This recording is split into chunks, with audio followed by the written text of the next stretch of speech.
Ça fait des semaines qu'on l'attendait, on l'a enfin cette banlist et elle n'est pas forcément là pour me réjouir. Je vais vous en parler dans cette vidéo ainsi que toutes les actus de la semaine sur votre TCG préféré. On est parti les gars pour une nouvelle semaine d'informations. Chaque mercredi vous avez les infos qui sont sorties sur Yu-Gi-Oh! Donc n'hésitez pas à suivre la chaîne si vous voulez pas manquer les actualités des futures semaines.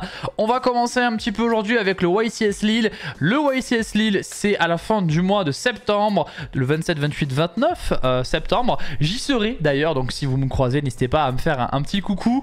Donc on a l'info pour le tapis du side event. Si vous faites des side events vous allez pouvoir peut-être gagner ce tapis exceptionnel. Vraiment pour le coup on a le droit à un tapis magnifique. Alors il y a écrit Lille Event Exclusive Prize Wall Mats. Alors c'est pas forcément un tapis qu'on pourra gagner directement en side event, parce que souvent les side events ça va plutôt vous permettre de gagner des giant cards, mais vous pouvez accumuler des points au terme de votre expérience au YCS Lille, et en fonction des points que vous avez, vous allez peut-être pouvoir repartir avec ce magnifique tapis Slifer. Mais en fait c'est un tapis Raigeki, c'est le nouvel artwork de Raigeki qui va sortir dans la Tin Box, et donc c'est exclusif pour le 275e YCS, celui de Lille. Le tapis il est vraiment très très beau, donc si à Lille j'ai l'occasion de le récupérer, c'est évident que j'irai le récupérer, mais c'est vraiment cool de faire des produits comme ça exclusifs pour le YCS Lille. En tout cas ça fait rêver, en sachant que je rappelle qu'on aura un tapis à l'inscription pour le YCS, donc ça fait déjà 2 tapis qu'on peut éventuellement gagner, et on sait également que les joueurs qui vont aller en top cut vont aussi gagner un tapis exclusif différent de celui-ci. Avant d'évoquer la banlist, on va parler d'un errata en TCG qui vient d'avoir lieu. Il a eu lieu le 31 août les gars, c'est sur la carte Performance plus Fire, une carte qui était bannie jusque là. Tout simplement un errata sur l'effet de monstre, où maintenant c'est un Nard once per turn. Voilà, c'est juste derrière ma tête, donc la carte a subi un errata et elle est sortie de la banlist juste ensuite. La banlist, on en parle dès maintenant. Voici les cartes qui sont désormais interdites en TCG. Donc déjà la surprise ça a été Lacrima, la ban de Lacrima, alors qu'elle est sortie il y a 46 jours au moment où la banlist est sortie. C'est la carte qui a été bannie le plus vite dans l'histoire de Yu-Gi-Oh! Je crois, c'est une petite info qu'on m'a dit récemment. Donc Lacrima qui était forte pour la loupe Finsmith, qui permettait de reborn un Finsmith. C'était une carte qui vous permettait d'accéder à Béatrice. Vous pouvez voir que Béatrice est également bannie. Elle a été bannie celle-là parce que on voulait un petit peu toucher l'engine Finsmith, mais surtout toucher le burn que cette carte pouvait apporter. Donc on empêche le burn. En fait c'était pénible parce que les joueurs pouvaient faire un combo de 10 minutes avec le time et gagner au time vu que cette carte burn l'adversaire. Ils ont enlevé cette possibilité là, et honnêtement c'est une ban assez intéressante celle de Lacrima. Je trouve que c'est plutôt un bon hit. Ça va pas toucher au final l'engine parce qu'on va quand même passer par Necrokeep. Mais c'est bien d'avoir banni cette carte là qui peut être un peu frustrante, surtout quand on est en fin de partie avec le temps. On a Apollousa aussi qui est sorti de la carte, des cartes autorisées. Elle est désormais interdite. Apollousa qui était une carte qui pouvait faire autant de negate monstres que de matériel qui a été utilisé à son invocation lien. Et c'est une carte qui était très courant dans les handboards de beaucoup de decks. Donc c'est une carte qu'on ne verra plus. Ça fait partie des cartes comme Apollousa, comme Baronne de Fleurs qui ne sont plus dans le jeu. Voilà, c'était des negates un peu trop génériques. On les enlève au fur et à mesure. Donc ça aussi c'est un hit assez intéressant. Ça va surtout poser des problèmes à Snake Eye qui le mettait en permanence, et d'autres decks bien sûr. On a Calamity aussi qui s'est fait ban, et ça c'est une vraie bénédiction pour moi. C'est une carte qui disait tu joues pas à l'adversaire. Voilà, c'est simple, tu joues pas. Donc c'était une carte qui n'avait rien à faire dans le jeu. C'était une lock, la Calamity Lock, la fameuse, qui empêchait totalement l'adversaire de jouer. Il pouvait jouer que de sa main. Donc c'était un petit peu compliqué la Calamity Lock. C'est bien qu'elle soit partie. C'était joué dans quelques decks Centurion un petit peu spicy. Voilà, donc je suis bien heureux qu'elle soit plus là. Et enfin Béatrice qui permettait dans la loupe Finsmith de foolish n'importe quoi. Donc foolish dans le jeu c'est très fort parce que ça vous permet souvent de faire des full combos, donc on est bien content de ne plus l'avoir.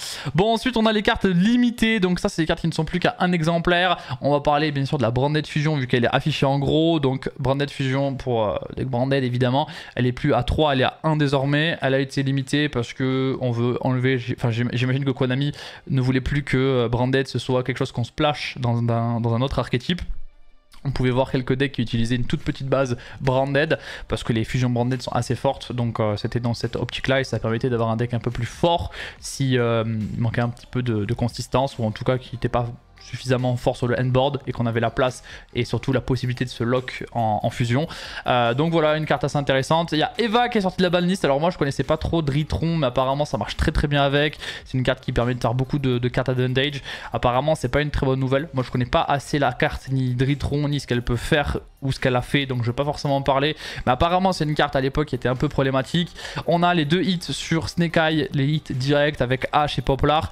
Il est clair que ça ne va pas tuer le deck parce que il reste encore présent, on peut encore les jouer.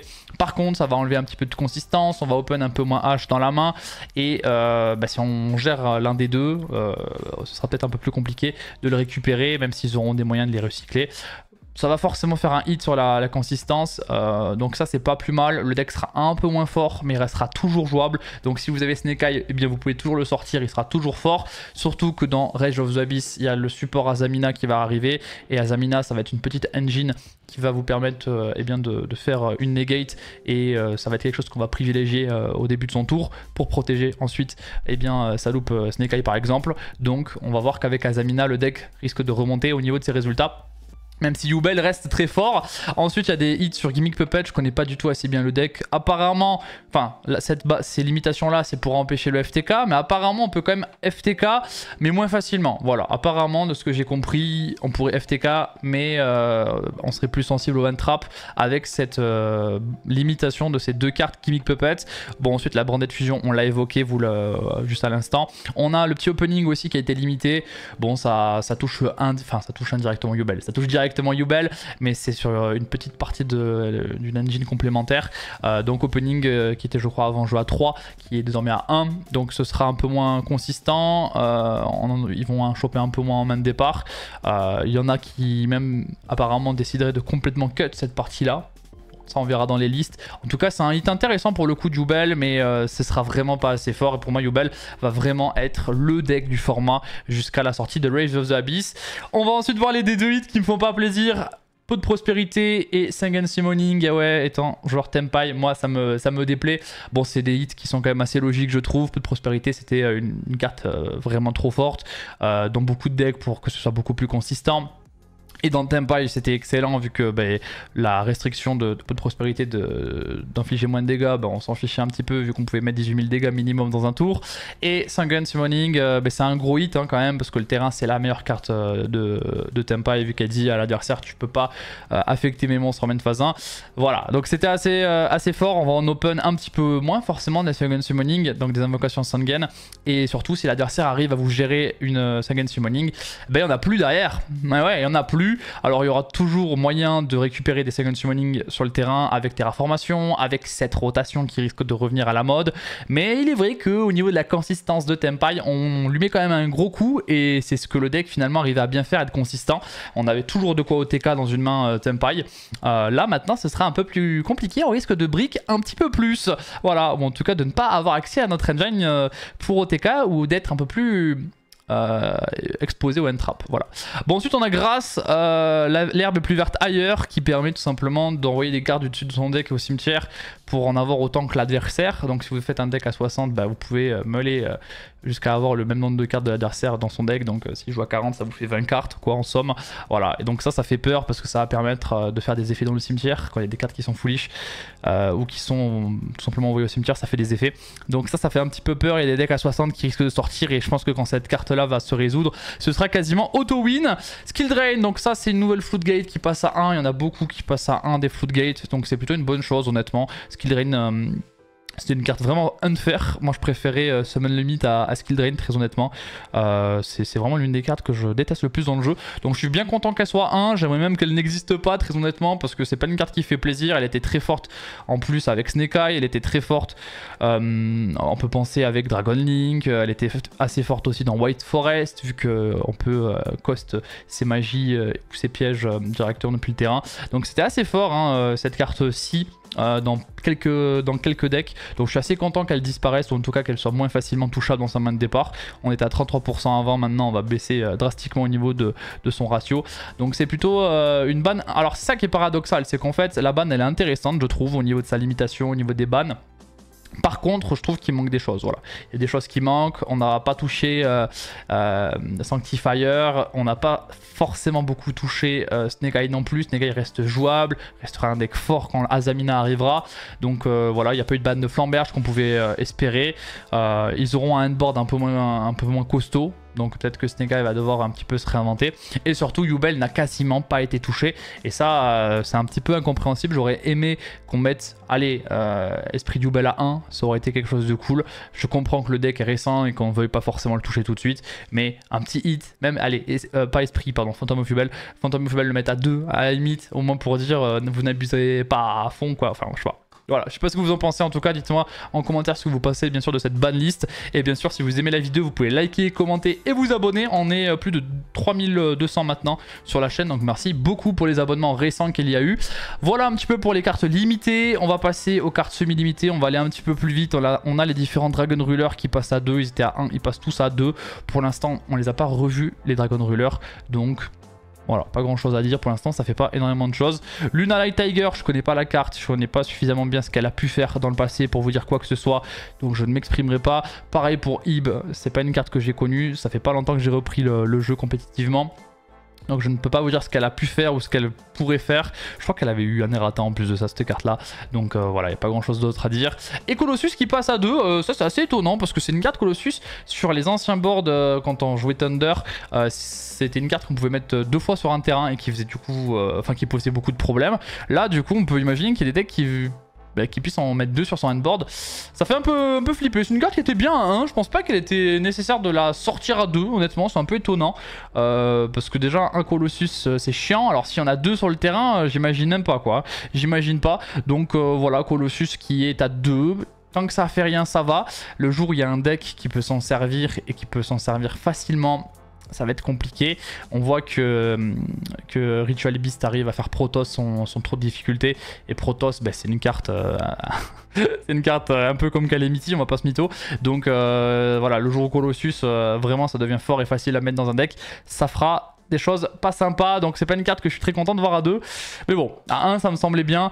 Et ensuite au niveau des cartes qui ne sont plus limitées, nous avons Armageddon Knights, on a Red Rose Dragon, on a Kirin qui était sorti de la vanne et qui est maintenant plus limité du tout. Plus Fire, je vous l'ai dit avant, qui a subi son errata qui est de retour. AFD qui est aussi de retour à 3. On a Denglong qui est de retour à 3. On avait peur des FTK à l'époque, c'est plus le cas. Enfin, ça n'a jamais été le cas au final. Et Time Seal aussi, c'était pour des loops où on empêche l'adversaire de draw. C'est des end loops un peu bizarres. Voilà, en tout cas, c'est revenu à 3. Pour le coup, il n'y a rien à dire sur ces cartes-là. Elles sont de retour, il n'y a pas de problème normalement.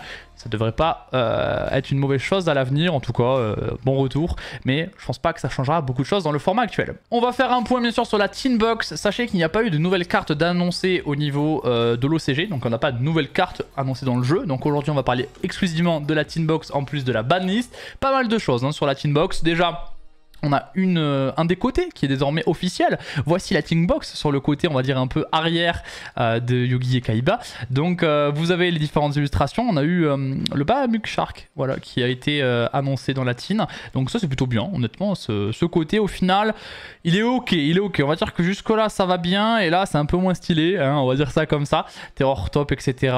Bon. C'est quelques monstres qui sont sympas, mais c'est vrai que Bahamut c'est une carte un peu sympa qui permet de faire Crapodilic. En tout cas on pense à cette carte, quand on pense à cette carte on pense à Crapodilic. Mais c'est vrai que la mettre sur une Tin Box c'est un peu étonnant. Voilà, c'est toujours étonnant, enfin il y a beaucoup de cartes qui sont étonnantes sur une Tin. Pourquoi pas, en tout cas... on aura requin Bahamut avec une rareté sympa je pense dans la Tin et c'est une bonne chose même si c'est pas une carte qui cotait énormément.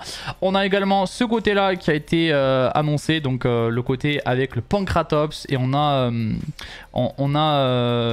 ce petit monstre lien, alors je ne sais plus le nom, je l'avais au début de la vidéo bien sûr, je ne l'ai plus au moment où je la tourne, et c'est un artwork alternatif il me semble de ce c'est pas Borrelet Dragon celui-là, je sais pas lequel c'est, mais en tout cas il a un artwork alternatif en OCG qui sera disponible du coup dans la Tin. Bon, là aussi, bon, je crois qu'il y a des fans quand même de ce deck, donc ça fera plaisir à certains, mais c'est étonnant. Voilà, sur une Tin, c'est étonnant quand même. C'est pas forcément des cartes de l'animé, ou en tout cas, c'est pas des animés récents, donc c'est pas des cartes que le grand public connaît forcément. On va parler maintenant des cartes un petit peu qui ont été annoncées par Konami. Donc nous avons la Dark Magician Girl qui a été annoncée dans un autre artwork. Voilà, donc il y a eu un artwork que je vous ai présenté précédemment. Et on a un autre, voilà, on aura la Magician Girl, Dark Magician Girl dans cet artwork là également, apparemment en quarter. Ouais, donc on aura dans les quarters la petite magicienne, la magicienne des ténèbres, tout simplement. Donc pourquoi pas, là ça fera plaisir bien sûr aux collectionneurs. Donc on aura deux artworks différents, je crois qu'il y en aura un qui sera en secret et l'autre en quarter. Pourquoi pas à ce niveau là, c'est intéressant, mais c'est pas forcément des cartes méta, donc ceux qui jouent méta s'en foutent, ceux qui jouent pas méta seront sûrement contents de cette annonce là. En tout cas l'artwork il est sympathique. Nous aurons Crimson Dragon en secret rare, c'est une carte qui coûtait entre 15 et 20 euros, c'est une quinzaine d'euros il y a quelques temps. J'avais regardé pour la procurer, c'était 15 balles, donc ça permettra de faire baisser les prix. C'était une très bonne réédition pour le coup, Crimson Dragon, qui n'a plus du coup Calamity vu qu'il vient d'être banni, mais c'est une carte qui sera beaucoup plus facile de se procurer, ça fera baisser le prix de la carte et ça c'est forcément bien pour les portefeuilles, hein. Clairement on va pas s'en plaindre. Nous avons également des ups de rareté, nous avons des ups de rareté pour Ossa et Ita. Donc les petites Chandler, bon c'est bien, c'est pas forcément des cartes qui sont extrêmement jouées, qu'on voit beaucoup sur les tables, mais elles ont le droit à leur petit up de rareté. Je me demande si les liens, les charmeuses en lien seront disponibles, ce serait quelque chose d'assez cool honnêtement, en quarter peut-être, je sais pas, ça serait cool, surtout que je crois qu'elles n'ont pas de version quarter, les différentes Ita, Dark, etc. Donc j'espère qu'elles seront disponibles en quarter, parce que c'est des cartes que je ne crois pas qu'elles en aient eu des prints en quarter. Pourquoi pas, on suivra ça sur la chaîne bien évidemment. Nous avons des ups de rareté pour plusieurs cartes ensuite. Nous avons Pure Lily déjà qui a son petit up de rareté en ultra, donc ça c'est plutôt sympa. Je crois qu'on avait Pure Lily dans RA02 et là donc c'est Pure Lily qui reçoit son up de rareté. C'est très bien pour un deck qui est assez cool. On a le petit Melfi Pini qui est joué dans Sprite, voilà, bon qui est joué dans Melfi bien sûr, mais Pini il est beaucoup joué dans Sprite avec Cathy. Donc Cathy était déjà disponible en super ou en ultra et donc Pini est désormais lui aussi disponible en ultra, donc ça c'est plutôt cool pour un peu up les raretés des cartes qui sont quand même assez fortes dans la méta. C'est pas les meilleurs decks mais c'est pas mal. Et ensuite Master Tao, le chanteur qui est lui aussi up en ultra, je crois que c'était une commune, non? Il me semble que c'est une commune Master Tao, donc c'est plutôt bien aussi qu'il ait son petit up de rareté, ça fera plaisir à ceux qui jouent Chimera Illusion, c'est plutôt sympa. On va passer à la carte suivante et là vous allez être content. SP Little Knight réédité dans la team, je l'avais évoqué et on sait que ce sera une secret rare. Je rappelle, dans une team box vous allez avoir 3 boosters, dans chaque booster vous allez avoir 3 ultra rares, une secret, une quarter. Voilà, donc dans une team box vous allez avoir 3 boosters avec chaque fois une chance d'avoir SP Little Knight. Ça fait plaisir, c'est une carte qui coûtait plus de 100 € quand j'ai repris le jeu. Elle a bien descendu avec l'annonce justement de sa réédition et c'est une carte qu'on devrait pouvoir récupérer beaucoup plus facilement. Si vous ne l'avez pas, vous allez pouvoir la récupérer plus facilement et c'est vraiment une bonne chose. Donc SP Little Knight réédité dans la team en secret rare. Bon, ce sera pas la carte la plus facile à choper, j'imagine. J'espère que son ratio sera pas pété, hein, qu'elle sera facile à récupérer. Spoiler, je pense pas, mais écoutez, c'est bien, c'est une très bonne réédition, on est content de l'avoir dans les teams. On va terminer avec un peu de card market. On a le top 10 des best sellers de la semaine sur Yu-Gi-Oh bien évidemment. Donc voici les cartes qui ont été les plus achetées, recherchées dans la semaine. Silhouette Rabbit qui est toujours présent. Silhouette Rabbit, c'est une carte qui a beaucoup augmenté en prix. Elle était au début, quand Info est sorti, elle était à 6-7 € et elle est montée à 13-14 €. Donc c'est une carte, si vous ne l'avez pas récupérée, il va vraiment falloir la récupérer si c'est pas déjà fait, parce que Apollousa n'est plus là, donc il y a beaucoup de decks qui vont finir leur endboard avec Silhouette Rabbit. C'est une carte qui est super intéressante, qui permet de mettre la piège Azurune notamment, qui empêche une invocation spé. Donc c'est une carte à récupérer. Azurune ça vaut rien non plus, donc prenez Azurune avec. Et Silhouette Rabbit c'est vraiment une carte à récupérer. Bon, grâce, vu qu'elle a été sortie de la banlist, elle a été beaucoup achetée. Elle est à 40 €, 30-40 € en ce moment. Donc elle coûte assez cher. Je crois qu'il y a une secret qui coûte assez cher. Voilà. J'espère qu'ils feront une réédition pour que ce soit plus facile de la récupérer. Light and Darkness Dragon Lord qui est sorti en tapis récemment. Tapis que j'ai gagné, soit dit en passant, qui a été beaucoup recherché aussi parce que c'est 3 Omni Negate obligatoires, donc carte assez intéressante qui est fait dans certains decks, notamment, bon, je l'ai vu dans Branded pour le coup. Bon, on a forcément un peu de Finsmith, que ce soit Tract ou Engraver, donc sachez que à la fois Tract et à la fois Engraver ont baissé en prix hein, sur les dernières semaines. Tract qui était à plus de 10 € est descendu sous la barre des 10 €, elle était même à 7-8 € en français. Et Engraver lui aussi, il arrête pas de baisser, hein. Franchement il arrête pas de baisser. Alors il était baissé à 70 €, mais je crois qu'il a un peu remonté récemment. avec la banlist. Donc voilà, si vous ne l'avez pas pris, il va peut-être que... Enfin, je pense que dans l'année, il va faire que réaugmenter. Donc c'est une carte assez chère qu'il faut en 2 voire 3. Je sais que c'est un prix, mais sachez les gars que ça va être la carte la plus utilisée pendant sûrement une année. Donc voilà, ça va être très cher. LZ hein, qui fait que monter, la petite LZ en français elle est à 32 €. On s'est rendu compte que dans White Forest c'est la carte la plus forte au final. Donc meilleure que Astellar. Donc LZ à 32 €, elle est jouée dans les runiques et dans les decks Toy Forest. Donc voilà, c'est une carte très très forte, la plus forte qui permet de se... Je crois que c'est elle qui se spam coup avec une magie piège. Donc voilà, c'est vraiment la meilleure carte de l'archétype. Et elle est en train de bien augmenter. Donc si vous ne les avez pas récupérés, il faut aussi le faire. Surtout si vous comptez jouer le deck. On a Silvera aussi, celle qui permet de passer face down tout quand elle arrive. Et c'est pas... qu'une fois par tour c'est autant de copies que vous avez. Bah écoutez, elle est beaucoup recherchée, elle est beaucoup achetée aussi. Voilà, une carte qui est vraiment forte pour le coup pour la gestion de board et dans les runiques White Forest, c'est assez fort. On a Genroku qui est revenu, voilà, avec la ban de quelques cartes Tempai. Je pense que des gens récupèrent un deuxième Genroku, voilà. Donc là c'est plutôt intéressant. Le Mirror Mage qui est toujours là, Mirror Mage qui est joué du coup dans Sprite, qui est présent. Il est joué en Sprite pour faire assez rapidement, vous le savez, Crapodilic. Voilà. Il a été lui aussi beaucoup recherché. Et ensuite Mulcharmy Purulia qui est à 50 €. Donc je crois qu'elle a redescendu un petit peu parce que moi j'en ai récupéré une 4e que j'ai vendue. Je l'ai chopé dans un booster et du coup je l'ai vendue à 40 €. C'est une carte qui était à 30 € quand elle est sortie. Il fallait vraiment récupérer les playsets parce que bah, à l'Europe elle a fait des gros résultats. Et c'est une carte ensuite qui a été beaucoup achetée et qui a beaucoup monté en prix, qui se stabilise maintenant autour de 40 €.